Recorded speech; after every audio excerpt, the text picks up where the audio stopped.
안에 거할 때 우리 안에 근심 없이 그 본향과 하나님 나라를 향하여 갈 수 있을 줄 믿습니다. 우리 함께 고백하겠습니다. 주 안에 있는 나에게, 주 안에 있는 나에게 난 근심이 있으랴. 십자가 밑에 나가 내 짐을 다시 한번 가사를 생각하며, 주 안에 있는 나에게 난 근심이 있으랴. 십자가 밑에 나가 내 짐을 풀어내. 주님을 찬송하면서 할렐루야 할렐루야. 내 앞길 멀고 험해도 나 주님만 따라. 그 두려움이 변하여, 그 두려움 주님 이곳에 예배할 때 나의 기도 되게 하여 주시고, 나의 한숨은 변하여 주님을 찬양하는 노래 되게 하여 주십시오. 내 노래 되건대. 아멘. 주님을 찬송하면서 할렐루야 할렐루야. 내 앞길 멀고 험해도 나 주님만 가. 내 주는 자비하셔서, 내 주는 자비하셔서 늘 함께 계시고, 내 불빛 밤을 아시고 늘 우리 다시 한번 3절로 여러분의 목소리로 고백해볼까요? 내 주는 자비하. 여러분과 늘 함께 계시고 여러분의 궁핍함을 아시며 오늘 그 은혜로 채워주실 것입니다. 채워주시네. 할렐루야. 주님을 찬송하면서 할렐루야 할렐루야. 여러분의 용에게 선포하십시오. 여호와를 찬양할지어다. 할렐루야. 주님을 찬송하며, 주님을 찬송하면서 할렐루야 할렐루야. 내 앞길 멀고 험해도 나 주님만 따라가리. 나 주님만 따라. 다시 한번 선포하십시오. 나 주님만 따라가.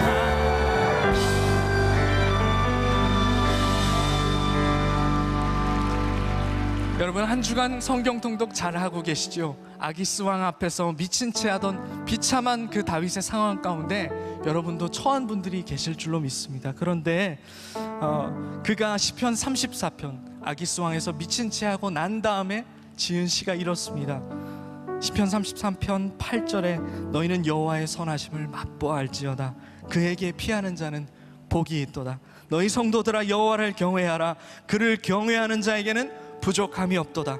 젊은 사자는 궁핍하여 줄일지라도 여호와를 찾는 자는 모든 좋은 것에 부족함이 없으리로다. 할렐루야. 이것이 여러분과 저의 고백이 되기를 바라며 우리 함께 다윗처럼 노래하겠습니다. 그는 나의 주 아버지, 내 영혼을 불밭에 누이시고 새와 나무의 노래로 내 맘을 위로하여 주시네. 양들이 주인 찾듯이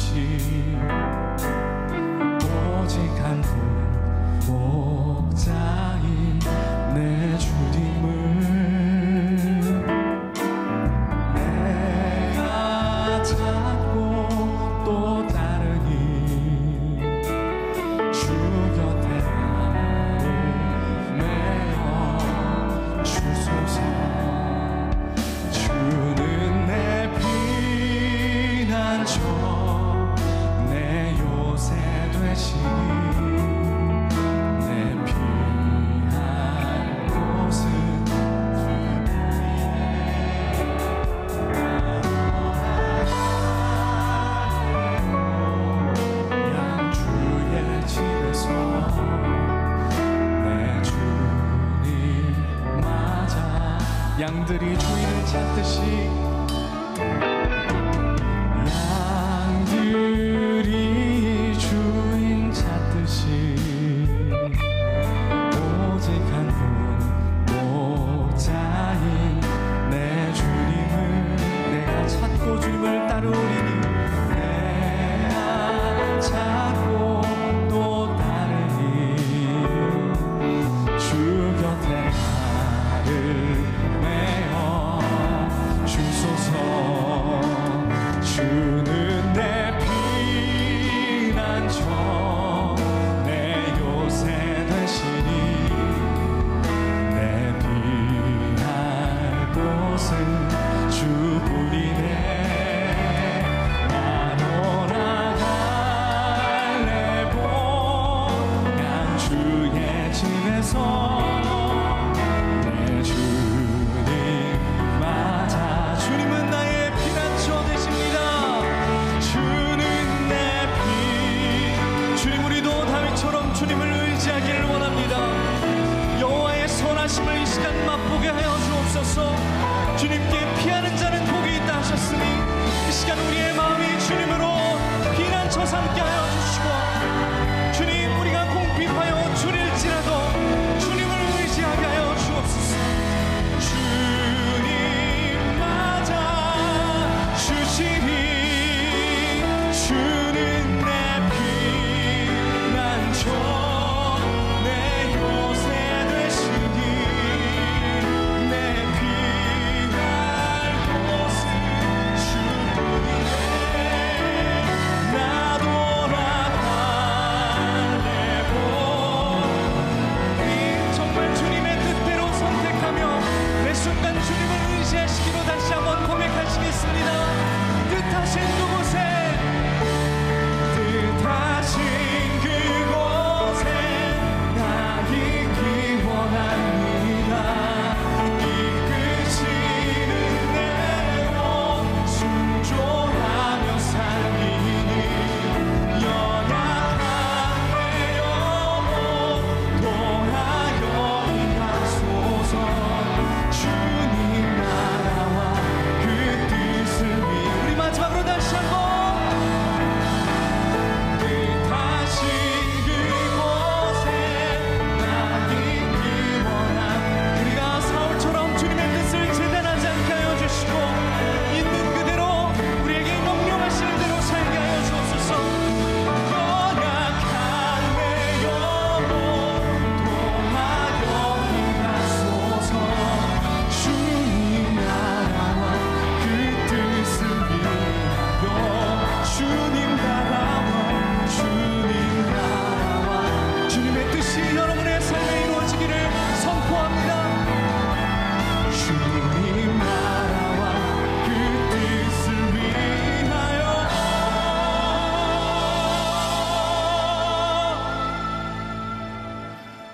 오 주님 나를 이끌소서. 주님, 우리의 고백을 받아주십시오. 주님, 우리의 고백을 받아주십시오. 오늘 우리에게 주시는 하나님의 말씀은 마태복음 11장 28절에서 30절입니다. 마태복음 11장 28절에서 30절입니다. 수고하고 무거운 짐진 자들아 다 내게로 오라. 내가 너희를 쉬게 하리라. 나는 마음이 온유하고 겸손하니 나의 멍에를 메고 내게 배우라. 그리하면 너의 마음이 쉼을 얻으리니 이는 내 멍에는 쉽고 내 짐은 가벼움이라 하시니라. 이는 살아계신 하나님의 말씀입니다. 아멘.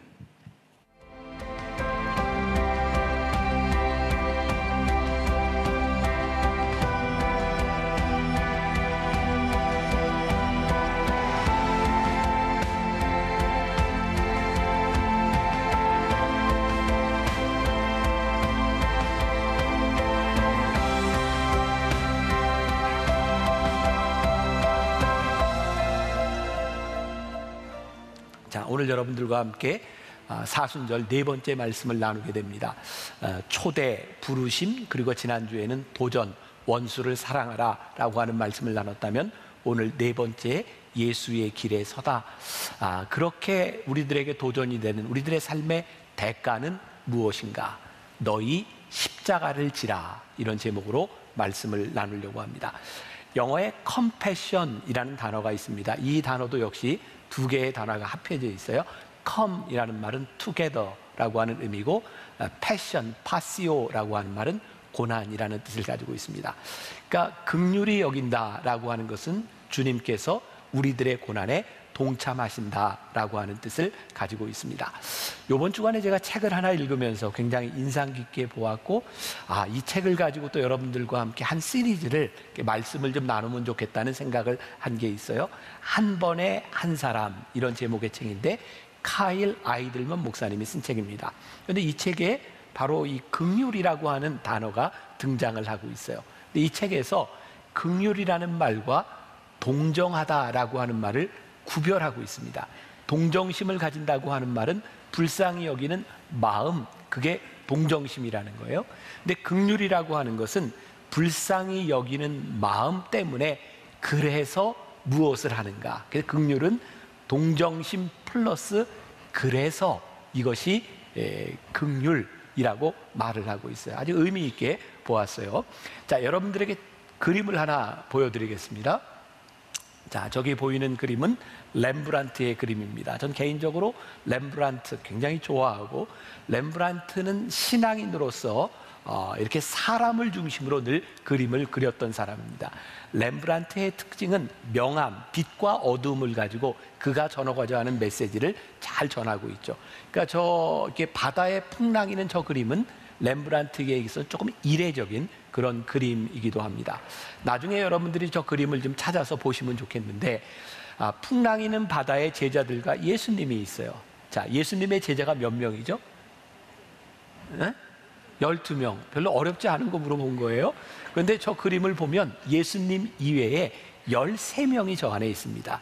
렘브란트는 자기의 신앙을 저 그림을 통해서 대입해보고 자기의 신앙을 점검하는 그런 의미에서 자기의 모습을 저기에 들여다 놓았어요. 그런데 가만히 보면 풍랑이 있는 바다의 한쪽은 어두움이고 한쪽은 빛으로 되어 있습니다. 자, 여러분, 우리 인간의 실존에 대한 문제는 무엇이냐면 우리들의 삶에 늘 풍랑을 만난다는 겁니다. 그런데 풍랑을 만나는 것이 문제가 아니라 풍랑을 만날 때에 우리들이 빛 가운데 있는가 아니면 어둠 가운데 있는가에 대한 문제이겠죠. 자, 오늘 여기서 예배를 드리고 있는 여러분들 모두 저를 포함해서 우리들의 인생에는 늘 풍랑이 찾아옵니다. 그런데 그때 우리의 신앙적인 모습은 어떤 것이겠는가? 자, 오늘 우리 장로님이 읽어주신 본문 마태복음 11장 28절부터 30절까지 보니까 이렇게 되어 있어요. 수고하고 무거운 짐진 자들아 다 내게로 오라. 내가 너희를 쉬게 하리라. 그러니까 예수님께서 우리를 부르실 때 수고하고 무거운 짐을 이미 전제로 하고 있어요. 자, 29절, 나는 마음이 온유하고 겸손하니 나의 멍에를 메고 나를 배우라. 그리하면 너희 마음이 쉼을 얻으리니 이는 내 멍에는 쉽고 내 짐은 가벼움이라 하시니라. 멍에 없이 나오는 게 아니라 멍에를 메고 나오래요. 그런데 멍에를 메고 나오면 주님의 멍에는 쉽고 가벼우니 주님의 멍에를 메는 방법을 우리들에게 배우라고 말씀하고 있는 거예요. 우리 주님께서 우리를 부르셔서 우리 사순절을 지나가며 예수의 길에서다, 예수님의 길에 우리들이 서 있는데 이 부르심은 단순한 쉼을 이야기하는 것이 아니라 주님과 함께하는 쉼을 우리들에게 이야기하고 있어요. 멍에와 짐을 다 버려두고 오는 것이 아니라 그 멍에를 지고 예수의 길에 서라. 우리 주님께서 우리와 함께 고난당하시고 우리 주님께서 우리와 함께 그 짐을 지어주실 것이다 라고 말씀하고 있는 거예요. 여러분, 마태, 마가, 누가, 요한복음, 우리들이 공간복음이라고 이야기를 합니다. 예수님의 생애에 대한 이 말씀을 보면 몇 가지 반복되는 단어들이 등장하고 있는데 예수님께서 불쌍히 여기셨다라고 하는 말들이 여기저기 등장하고 있어요. 예수님께서 불쌍히 여기셨다라고 하는 말은 어떤 의미일까요? 예수님께서 고통당하는 자와 함께 아파하셨다, 이런 의미, 컴패션을 의미하고 있어요. 예를 들어서 누가복음 7장 11절 이하에 보면 우리가 잘 아는 나인성 과부의 죽은 아들을 살리시는 장면이 나와요. 나인성 과부의 장례 행렬이 쭉 지나가고 있는데 예수님께서 그것을 보시면서 그 과부의 아들이 죽은 그 과부의 슬픔을 바라보시면서 예수님이 불쌍히 여기셨어요. 그리고 예수님께서 그 죽은 아이의 관에 손을 대셨어요. 근데 우리들이 그 관은 우리나라 사람들의 생각으로 이렇게 사각으로 이렇게 짜여진 관을 생각하면 안 됩니다. 그 관은 아마도 성서학자들이 이야기하기에 바로 이 시신을 가져다가 동굴에 넣을 거니까 아마 어떤 들것에 실었든지 그 정도의 관을 이야기하는 겁니다. 예수님께서 관에 손을 대셨다라고 하는 것은 그 시신에 손을 대셨다라고 보는 것이 훨씬 더 맞을 것 같습니다. 그 아들이 살아났어요. 우리는 여러 가지 기적을 바라보며 예수님이 살리신 기적에 주목하고 있는데 사실 그 기적이 일어나게 된 원인은 우리 주님께서 불쌍히 여기셨을 때에 그 기적이 일어나는 것을 보게 됩니다. 예수님께서 하나님께서 우리를 가장 불쌍히 여기셨다는 그 표식은 어디에서 나타나냐면 십자가에서 나타나죠. 우리를 불쌍히 여기시고 우리를 구원하기 위해서 십자가를 지신 하나님, 그 십자가는 바로 우리를 긍휼히 여기시는 것을 분명하게 드러내주고 있어요. 지난주에 제가 한 가정을 만나서 이렇게 이제 신방을 하게 되었습니다. 아마 이제 예배를 지금 이제 드리고 계실지도 모르겠어요.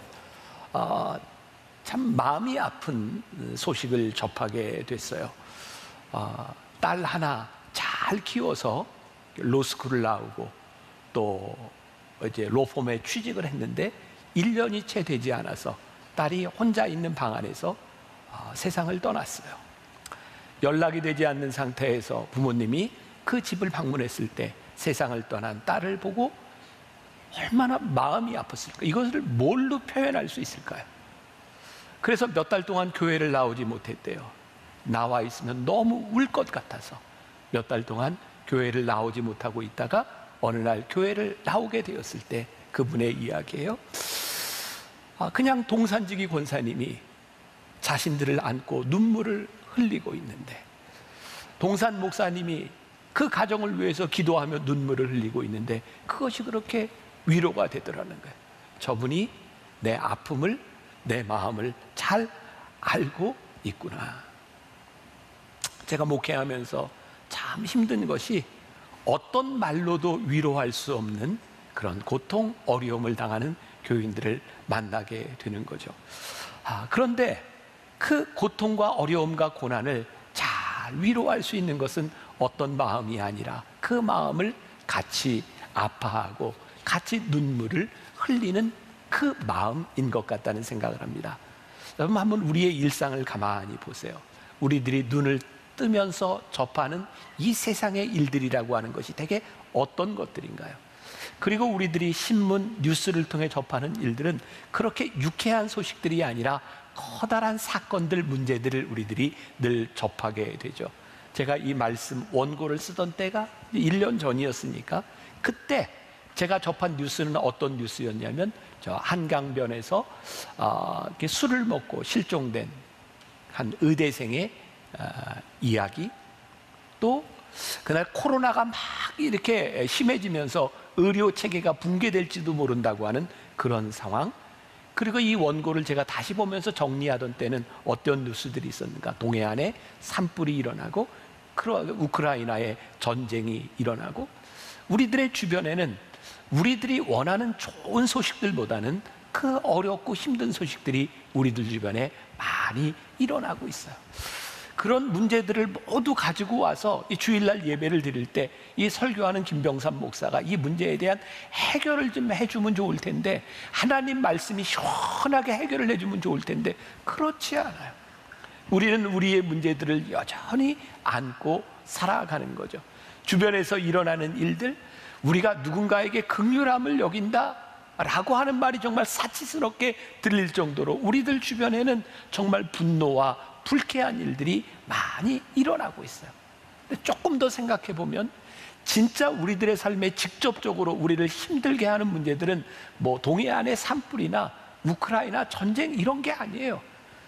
우리가 오늘 예배를 마치고 나갔을 때 매너 없이 주차해 놓는 사람들 때문에 짜증이 나고, 또 시내에 나가려고 하면 그 막히는 교통 체증들이 우리를 힘들게 하고, 우리들이 만나는 정말 매너 없는 무례한 사람들 때문에 우리들이 참 힘들어하는 거죠. 요즘은 공황장애, 우울증 이런 것들이 이제 참 보편화되어 있어서 우리들 주변에, 그리고 오늘 예배를 드리는 여러분들 가운데도 공황장애나 우울증 약을 먹고 있는 분들이 꽤 있을 거예요. 제가 참 다행스러운 건 하나님께서 저로 하여금 우울증과 공황장애와 또 수면장애까지 다 겪게 하신 거예요. 아유, 얼마나 감사한지 몰라요. 나는 말할 자격이 있어요. 그런 일들. 근데 또 가만히 생각해 보면 우리를 우울증에, 공황장애에 빠지게 하는 일들이 우크라이나 전쟁 그런 거 아니에요. 사실은 우리 주변에 일어나고 있는, 나를 직접 짓누르고 있는 무거운 짐들, 그것이 우리로 하여금 참 힘들게 만드는 거죠. 그래서 우리는 또 종종 이런 생각을 해요. 아유, 이 문제만 해결되면 좋겠다. 그런데 이 문제만 해결되면 좋아요? 참, 이 문제라는 놈이 문 밖에 기다리고 있는 손님 같아요. 문제 하나 지나가면 또 똑똑 두들기고 우리의 인생 가운데 훅 들어와요. 그러니까 우리들의 삶의 이 문제라고 하는 것들, 이게 끊이지 않는 거야. 근데 제가 오늘 여러분들에게 아주 굿뉴스를 하나 알려드릴까요? 이 우리들의 삶의 문제 찌르는 가시, 이 십자가라고 하는 놈이 나에게만 있는 게 아니라 옆에 있는 사람들에게도 있어요. 이거 얼마나 기쁜지 모르겠어요. 나 혼자 겪는 일이 아니라 우리들 모두에게 겪는 일이라고 하는 게 어쩌면 우리들에게 위로가 될지도 모르겠어요. 커다란 십자가보다는 사실은 우리들 주변에 찾아오고 있는 이 소소한 일들이 우리를 얼마나 힘들게 하는지, 그것이 우리들의 현실인 거죠. 그런데 우리 주님이요, 이런 상황 가운데서 우리를 예수의 길에 우리를 초대하고 계시다고 하는 게 어떤 의미일까? 자, 누가복음 9장 23절 이하에 보면 예수님께서 제자의 도에 대해서 말씀하시는데, 나를 따라와, 내 길에 너희들이 함께 갔으면 좋겠어라고 말씀하시면서 뭐라고 얘기하시냐면, 제 십자가를 지고 나를 따를 것이니라. 십자가를 놓고 따르는 게 아니라 어떻게 해요?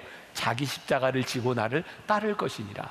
그리고 오늘 우리가 읽었던 본문 말씀에도 나의 멍에를 메고 나를 배우래요. 내 십자가 매는 것도 힘든데 예수님이 내 멍에를 메고 나를 배우라고 말씀하시는 거예요. 그러면 너희가 마음이 쉼을 얻으리라. 내 멍에는 쉽고 가벼움이라 라고 말씀하시면서 오늘 우리를 십자가로 초대하고 계십니다. 그러면 오늘 우리의 무거운 짐과 이 십자가를 가지고 예수님이 초대하시는 이 예수님의 길에 우리들이 십자가를 지는 것이 어떤 의미인지, 이 말씀의 신비를 우리들이 깨달아 알아야 되는 것이죠. 예수님은 우리의 짐과 우리의 십자가와 우리의 고뇌를 없애주려고 오신 분이 아니라는 거예요. 우리가 지고 있는 것들을 그분의 것과 그분의 십자가와 연결하도록 우리를 부르셨다는 거예요. 자, 제가 지금 여러분들과 나누고 있는 이 말씀은 헨리 나우엔의 예수의 길이라는 책에서 제가 모티브를 얻어서 말씀을 나눈다고 했어요. 그 책에 보면 이렇게 표현이 되어 있어요. 우리의 십자가와 예수님의 십자가를 잇대도록, 그 십자가를 연결하도록 우리를 부르신다는 거예요. 자, 책에 나오는 글을 제가 조금 읽어드립니다. 주님의 고난에 동참하라는 초대는 아마 기독교 전통에서 가장 심오한 차원의 부름일 것이다. 긍휼이란 주님만 우리와 함께 고난당하시는 것이 아니라 우리도 그분과 함께 고난당하도록 초대받았다는 것이다. 예수님께서 우리를 예수님의 길로 초대하시는 것은 두 가지가 있다는 거예요. 우리의 고난 가운데 예수님이 함께 고난을 받으시는 것 플러스 예수님의 고난에 우리도 고난받도록 우리를 부르셨다는 거예요. 우리가 오해하지 말아야 되는 것이 있습니다. 우리가 내 십자가를 지고 주님을 따른다고 하는 것은 우리가 일부러 십자가의 고통을 찾아서 십자가를 진다는 의미가 아니라는 거예요. 지금 우리가 지고 있는 고통, 여러분들의 삶에 가지고 있는 어려움, 그것만으로도 충분해요. 다른 고통을 우리들이 찾을 필요 없어요. 십자가를 진다고 하는 것, 우리들이 십자가의 길에서 들어선다고 하는 것은 지금 우리가 당하고 있는 고통을 우리들이 인정한다는 거예요. 우리에게 필요한 것은 거대한 문제와 거대한 십자가가 아니라 삶의 거의 매 순간순간마다 우리들에게 다가오는 그 십자가를 인정하는 것이라고요. 십자가는 어떤 것일까요? 목사로서 내가 우리 교인들에게 뭔가 소홀한 일이 생각이 났을 때, 저에게 제일 큰 십자가 중에 하나는 우리 교인들의 삶의 어려운 문제들이 여기저기서 막 터질 때예요. 그때 이것이 나에게 십자가고 이것이 나에게 힘겨워도 내가 돌봐야 될 사람들을 돌보는 거죠. 우리들이 살아가면서 자식의 문제로 버겁고 이 문제들을 어떻게 해결하지? 그런 생각이 들 때에 그것이 나의 문제임을 알고 그 문제 속에 우리들이 뛰어드는 거죠. 여러분들이 살아가는 여러분들의 삶의 관계가 깨어지고 우정이 깨어지고 여러분들의 삶에 문제가 생겼을 때 그것을 방관하는 것이 아니라, 그래요, 하나님, 나의 삶 속에 하나님이 나에게 주신 내 문제입니다. 이 문제를 직시하고 예수의 길에 이 문제를 안고 들어가는 거죠. 중요한 포인트입니다. 예수님은 너희 십자가를 지라고 말씀하세요. 십자가를 일부러 만들어내거나 애써 찾아다니라고 말씀하지 않으세요. 십자가를 지라고 하시는 것은 바로 우리들이 지고 있는 그 십자가, 그 고통을 우리들이 직시하고 바라볼 수 있는 용기가 필요하다는 말씀이기도 해요. 자, 여기에서 참 이 말이 의미가 있어요. 용기. 그렇구나, 이게 내 십자가구나, 이게 내 고통이구나, 그것을 인정하는 것은 큰 용기가 필요한 일이구나. 우리들의 문제는 이 고통과 어려움과 이 문제들을 직시하려고 하지 않고 외면하려고 한다는 거죠. 자, 목회적으로 제가 이야기를 한다면 제일 힘든 부분, 큰 아픔을 당한 성도들에게 그 아픔을 빨리 이기라고 말하는 것처럼 힘든 게 없어요. 의연해야죠, 견뎌야죠, 이겨야죠. 그러나 그 말하는 것이 쉽지 않아요. 특히 자식을 먼저 떠나보낸 부모님들에게 그런 이야기하는 게 쉽지 않아요. 어떻게 우리들이 그 고통을 빨리 잊으라고 말할 수 있을까요? 우리나라 풍습에, 옛날 풍습에 3년상이라는 게 있어요. 너무 비현실적이지 않나요? 어떻게 부모님, 아버님, 어머니 돌아가셨는데 3년을 지킵니다. 그런데 그게 참 의미 있는 말인 것 같아요. 그 슬픔을 이기려면 적어도 3년이라는 시간은 필요한가 보다. 그러니까 우리들이 직면하고 있는 이 아픔이라고 하는 것은 우리들이 방관해야 될 것이 아니라 그 아픔을 우리들이 직시하는 용기가 우리들에게 필요하고, 그 아픔이 내 삶의 일부이구나, 이것이 내 고통이구나, 이것이 내 십자가이구나 라고 인정하는 그 용기가 우리들에게 필요하다는 거예요. 헬리나 웨는 이런 말을 해요. 고통스럽고 아프지만 그래도 내 몫이니 받아들일 것이다. 고통을 계속 무시하다가는 삶의 기쁨마저도 잃어버리고 말 것이다. 예수님께서 제자들을 부르셔서 나를 따라오라, 자기를 부인하고 자기 십자가를 지고 라고 하는 이 말씀 앞에 제가 묵상하다 보니까 굉장히 중요한 단어가 있더라고요. 먼저 자기 십자가를 지고 자기를 부인하고 나를 따를 것이니라. 예수님의 길에 서서 우리들이 예수님을 따라가겠다고 하는 것은요, 먼저 나의 십자가를 지고 내 십자가를 인정하고 주님의 십자가와 잇대어 연결하는 거예요. 우리들이 가지고 있는 이 무거운 짐들을 주님께 연결하는 거예요.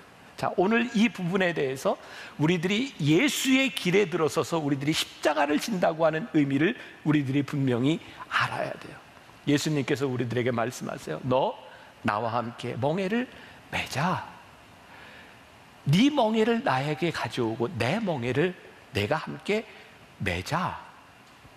그 예수의 길에 이 책에서 헬리나 웨인이 또 이런 말을 하고 있어요. 참으로 사랑 안에 있으면 우리의 눈길은 상처에 머물지 않고 사랑의 대상에 머문다. 이 말도 참 쉽지 않아요. 우리들이 참 사랑 안에 있으면 상처에 머무는 것이 아니라 사랑의 대상을 바라보게 된다고 말하고 있어요. 예수님은 우리를 강권하셔서 십자가를 지게 하시고 그 십자가 앞으로 우리를 초청하고 계시고 그 십자가 앞에서 우리들이 치유받기를 원했어요. 그것을 헬리나 외에는 이것이 바로 기도 생활입니다. 우리의 문제를 가지고 하나님 앞에 나와서 하나님께 그것을 아뢰는 것이 기도 생활입니다. 그러면서 기도의 모범에 대해서 이야기를 해주고 있어요. 제가 글을 그대로 좀 읽어드릴게요. 이렇게 기도합니다. 주님, 제 몸이 아픕니다. 이 고통을 의사가 왜 해결하지 못하는지 모르겠지만 주님은 몸의 고통이 무엇인지 아십니다. 주님은 몸으로 부활하신 하나님이시며 그 몸에 상처를 입으셨습니다. 주님의 손과 발과 옆구리에 상흔이 있습니다. 주님의 상처 속에 제 상처도 있음을 보게 하여 주세요. 그리하여 상처 때문에 원망과 분노와 불만을 품는 것이 아니라 상처 덕분에 주님의 죽음과 부활의 신비에 눈뜨게 해주세요. 제 전 존재로 주님 앞에 나아옵니다. 고뇌와 고통까지 다 가져왔으니 제 십자가가 주님의 십자가와 하나 되게 하여 주옵소서. 제 짐이 주님의 짐이 되는 이 경험이 저를 새로운 생명과 희망으로 충만하게 합니다. 이렇게 기도하라는 거예요. 이러한 기도를 통해서 우리의 무거운 짐이 주님의 짐과 연결이 돼요. 이 기도를 통해서 고통 가운데 우리는 새로운 신앙을 가지게 돼요. 이러한 기도 속에서 우리는 희로애락의 감정을 초월하는 믿음의 세계로 들어가게 돼요. 여러분들의 염려를 기도로 바꾸라는 거래요. 우리들의 두려움을 하나님의 두려움과 연결해 보라는 거예요. 우리들의 우울을 십자가에 죽으신 하나님의 임재 안에서 보라는 거예요.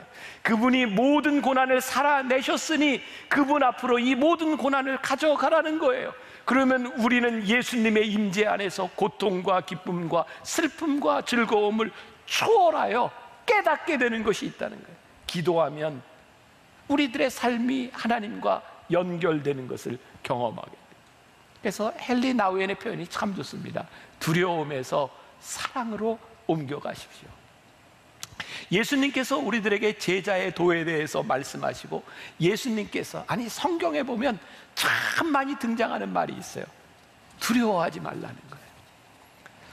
마리아가 성령으로 잉태되어 예수님을 뱃속에 가지고 두려워할 때 천사가 말해요. 두려워 말아라.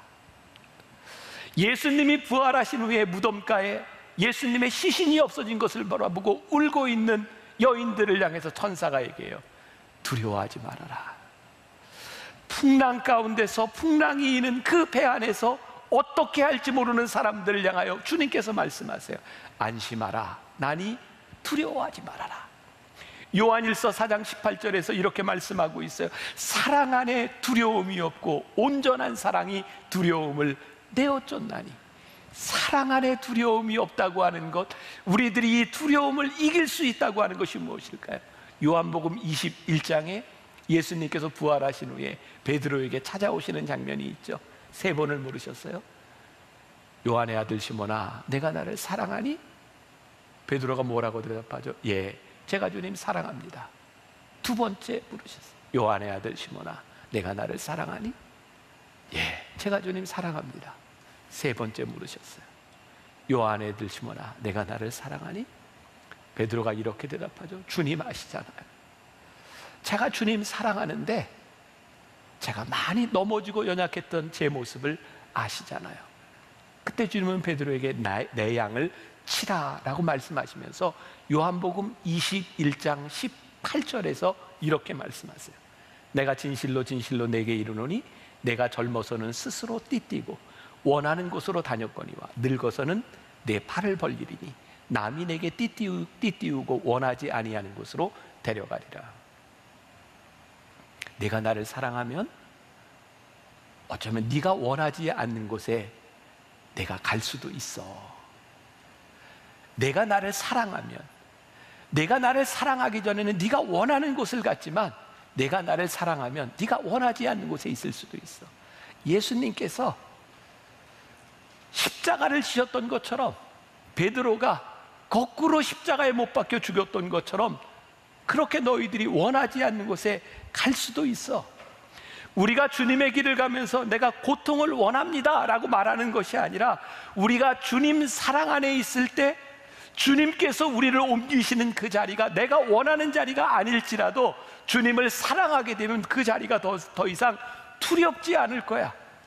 우리가 어디에 있느냐가 문제가 아니라 주의 사랑 안에 거할 때에 우리들이 있는 자리가 더 이상 두렵지 않을 거야 라고 말씀하시는 거예요. 아마 오늘 말씀을 듣고 있는 여러분들 가운데 그런 두려움이 있지 않으세요? 저도 마찬가지.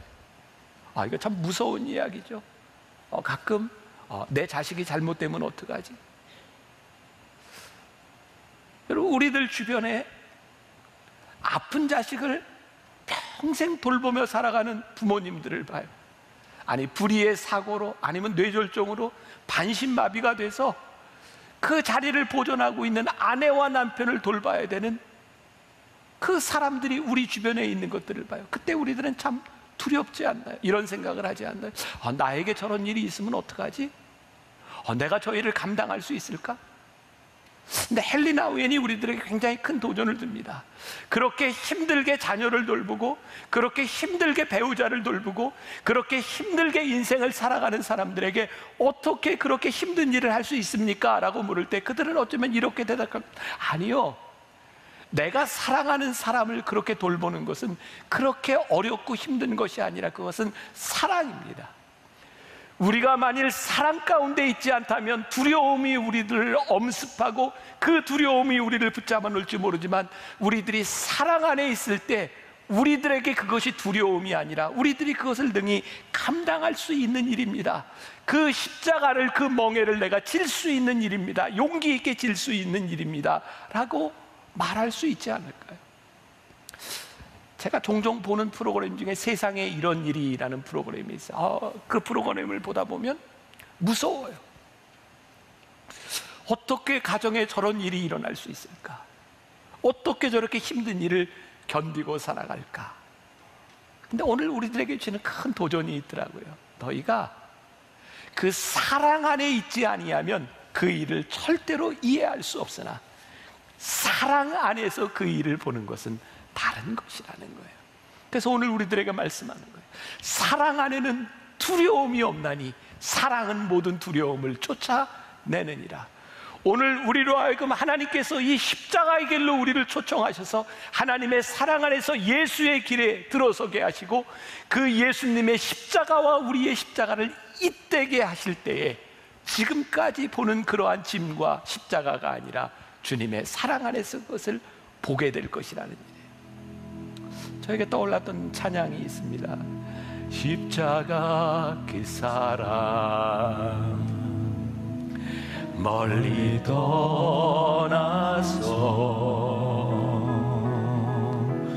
무너진 나의 삶 속에 잊혀진 주네,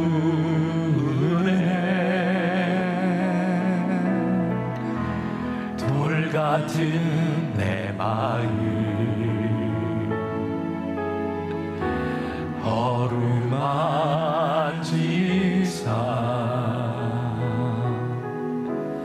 다시 일으켜 세우신 주를 사랑합니다. 십자가 그 사랑, 십자가 그 사랑 멀리 떠나서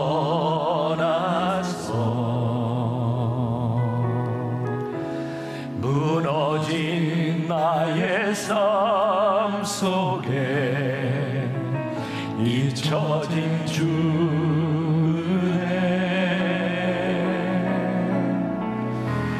돌 같은 내 마음 어루만지사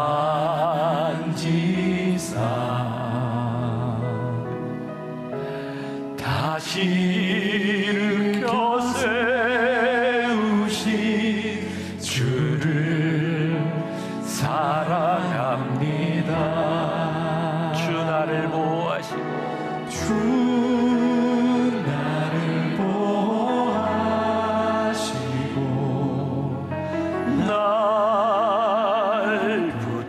붙드시리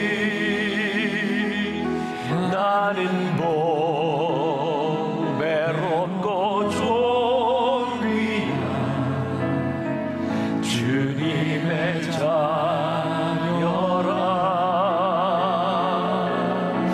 주 나를 보아시고 날 붙드시리 나는 외롭고 존귀한 주의 자녀.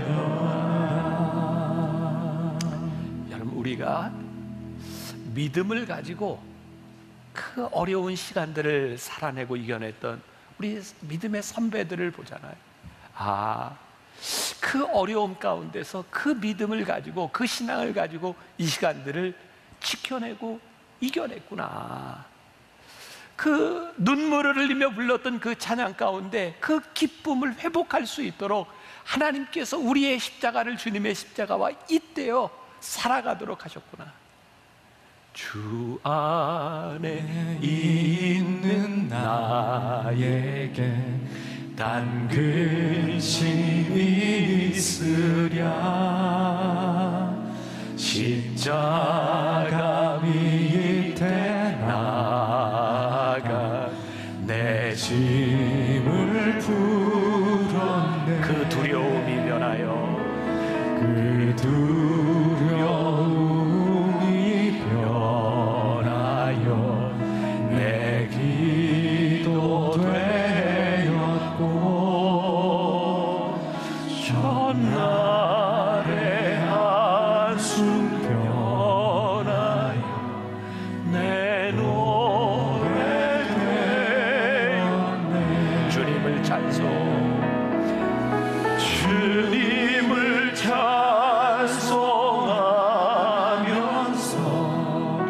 할렐루야 할렐루야 내 앞길 멀고 매도 나 주님만 따라가리. 다시 한번 이야기해요. 우리 주변에는 죽음을 지키는 그런 사역을 하는 분들도 있어요. 병이 깊은 자녀들을 평생 돌보며 살아가야 되는 부모님들도 있어요. 불의의 사고를 당한 우리 주변에 사랑하는 사람들과 함께 그들을 돌보며 살아가야 되는 사람들도 있어요. 어떻게 이 힘든 시간들을 지나가세요? 우리가 그 사랑 밖에서 보면 절대 이해할 수 없는 일이에요. 그리고 그런 일들이 우리들에게 닥칠까 봐 두렵기까지 해요. 하나님, 저런 일이 나에게 닥치면 어떻게 하죠? 그런데 그 일을 감당하고 그 십자가를 지고 살아가는 사람들에게 물으면 이렇게 대답할 것 같아요. 감당이 됩니다. 사랑하는 마음으로 하니 두려움과 고통보다는 함께 있는 그 기쁨이 저에게 그 기쁨이 그 슬픔을 상쇄하고도 남음이 있습니다. 예수님을 따라가는 삶이 마찬가지일 것 같아요. 신앙 밖에 있는 사람들이 우리들에게 물을 수 있어요. 어떻게 그렇게 십자가를 지고 주의 멍에를 지고 살아갈 수 있습니까? 아니, 당신이 원하지 않는 그 자리에 있는 것이 두렵지 않습니까? 그런데 우리는 이렇게 고백할 수 있을 것 같아요.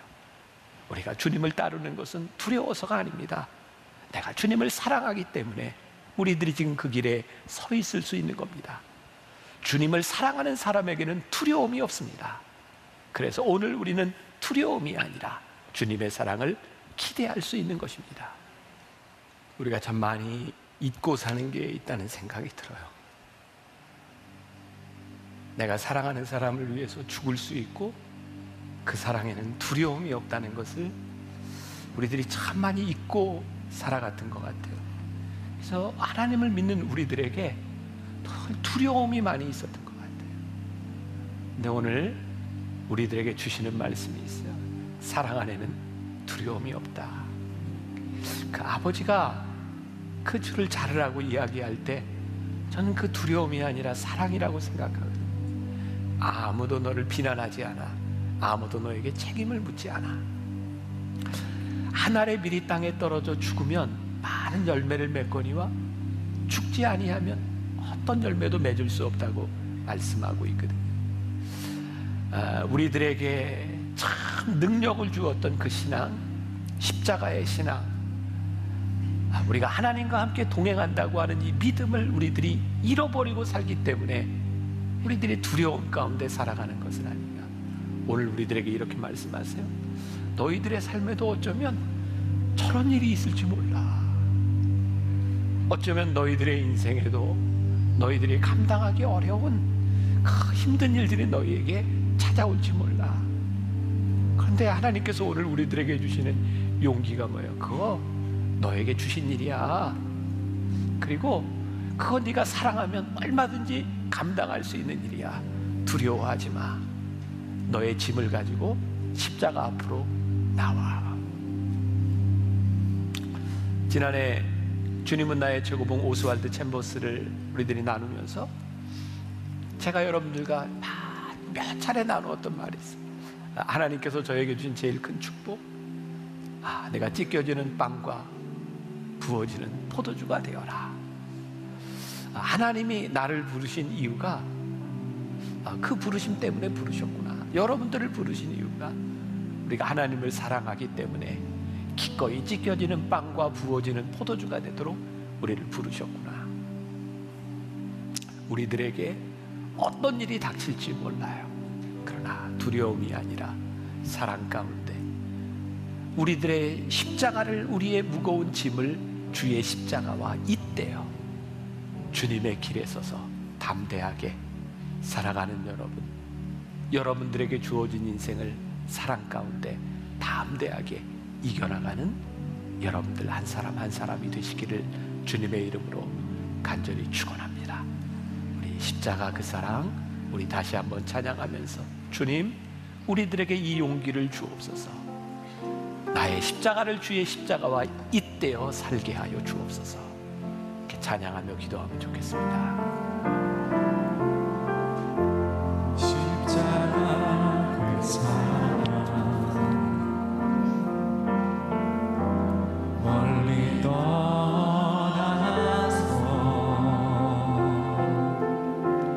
무너진 나의 삶 속에 잊혀진 주의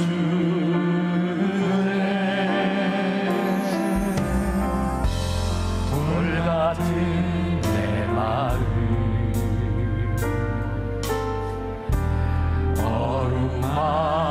어루만지사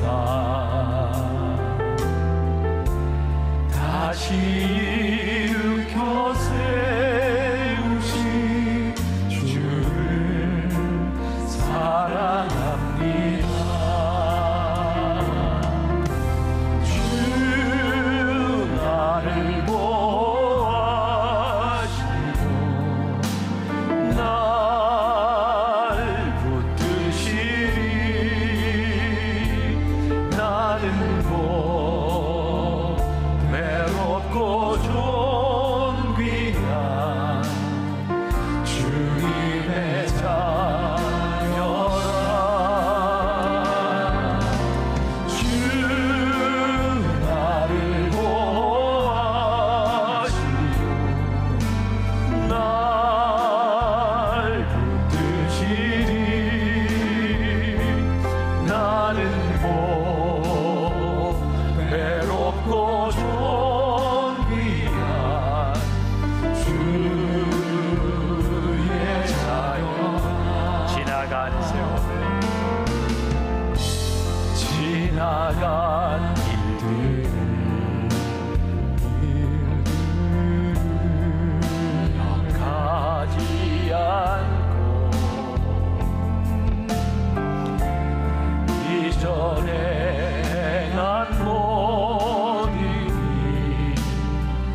두려움이 참 많습니다.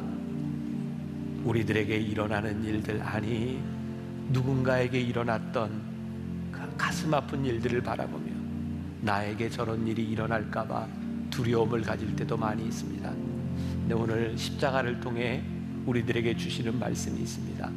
사랑 안에는 두려움이 없나니 사랑은 두려움을 쫓아내느니라. 하나님을 사랑하는 자들, 우리들에게 주어진 모든 이들을 사랑한 이들에게는 두려움이 없음을 우리들에게 깨닫게 하셨습니다. 오늘 우리들에게 너희의 십자가와 너희의 짐과 너희의 아픔을 가지고 십자가 앞으로 나아오라는 주님의 음성을 듣습니다. 그리고 우리의 십자가가 주님의 십자가 이때요 하나 되는 신비를 경험하게 하여 주옵시고, 사랑 가운데 두려움 없는 담대한 삶을 살아가는 우리 귀한 성도들이 되게 하여 주옵소서. 지금은 우리 주 예수 그리스도의 은혜와 하나님 아버지의 무한하신 사랑과 성령의 인도하심이 우리의 십자가를 주의 십자가와 잇대어 그렇게 담대히 세상으로 나가는 당신의 사랑하는 모든 백성들 위해 지금부터 영원까지 함께 하시기를 간절히 축원하옵나이다. 아멘. 지금은 선교 헌금 시간입니다. 이 예배를 통해 삶 가운데 은혜와 회복이 충만하시길 간절히 기도합니다.